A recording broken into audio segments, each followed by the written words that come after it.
आजकल का जो यूथ है जो पहली बार नौकरी की तलाश में निकलता है या नौकरी पाता है, Vijendra sir, this is towards you, उनके पास नौकरी तो है, but do the jobs they have are the jobs that are right for them? क्या वो नौकरियां उनके लिए सही है? जो नौकरी है धड़ पकड़ के भैया पहले तो रिस्पॉन्सिबिलिटी संभालेंगे।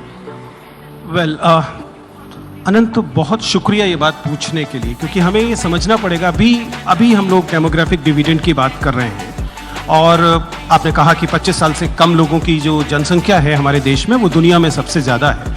हमें समझना पड़ेगा कि 25 साल वाले लोग कभी 50 साल के भी होने वाले हैं, और ये 25 साल के लोग जब 50 साल के लोग होंगे तब 50 साल वालों की जनसंख्या हमारे देश की जनसंख्या दुनिया में सबसे ज़्यादा होगी। ना काम कर पाने लोगों वालों की संख्या सबसे ज़्यादा होगी। क्या उन्हें सस्टेन करने के लिए हमारी सोसाइटी अभी से तैयारी कर रही है कि नहीं? क्योंकि अगर आप ध्यान से देखें तो हमारे देश में बच्चों के पास सपनों की विविधता खत्म हुई पड़ी। मुझे बार बार आईआईटीज और दूसरी एनआईटीज और इंजीनियरिंग इंस्टीट्यूशंस में जाना पड़ता है और जरा पता कीजिए वहां प्लेसमेंट क्या हो रही है। मैकेनिकल इंजीनियरिंग पढ़ रहा है, प्लेसमेंट आईटी में है। सिविल इंजीनियरिंग पढ़ रहा है, प्लेसमेंट आईटी में है। और आईटी में वो क्या कर रहे हैं? 90% of them are actually working like a coolie in the IT sector, जो कि एआई आने के बाद जॉब ही नहीं रहने वाली है, क्योंकि ये वाली कोडिंग तो एआई खुद ही कर लेगी, जो बेसिक कोडिंग।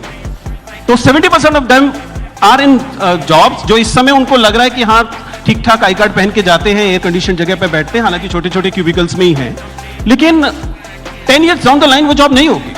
और जो जॉब होंगे, क्या हम उनके लिए स्टूडेंट्स को प्रिपेयर कर पा रहे हैं, या जो वो करना चाह रहे हैं वो जॉब उनको मिल रही है कि नहीं मिल रही है? अगर उन्हें अपनी पसंद की जॉब मिल रही होती तो आप विजेंद्र चौहान से यहां बात नहीं कर रहे होते। आप विजेंद्र चौहान से बात कर रहे हैं क्योंकि सिविल सर्विसेज यूपीएससी नाम की चीज बहुत पॉपुलर हुई पड़ी है। क्यों हुई पड़ी है? इस देश में 800 नौकरी आती है साल भर में केवल 800 नौकरियां आती हैं। 8 लाख लोग अप्लाई क्यों कर रहे हैं?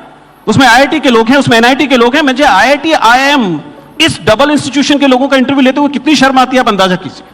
आपने पहले आईआईटी किया, उसके बाद आपने टॉप 5 से आईआईएम किया, और उसके बाद you want to become a babu. Why?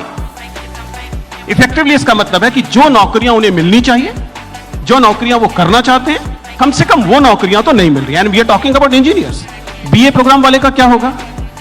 बाबू कुंवर सिंह विश्वविद्यालय से आने वाले व्यक्ति का क्या होगा? उसे तो वो नौकरियां भी नहीं मिलेंगी जो नौकरियां पहले उसे मिलती थी, वो अब आईआईटी और एनआईटी वालों को मिल रही हैं। तो उसके पास कौन सी नौकरियां हैं? तो सिचुएशन राइट नाउ इज कि दरअसल इच्छित नौकरियां, इच्छित रोजगार नहीं मिल रहे हैं। ऐसे में हम क्या कर रहे हैं?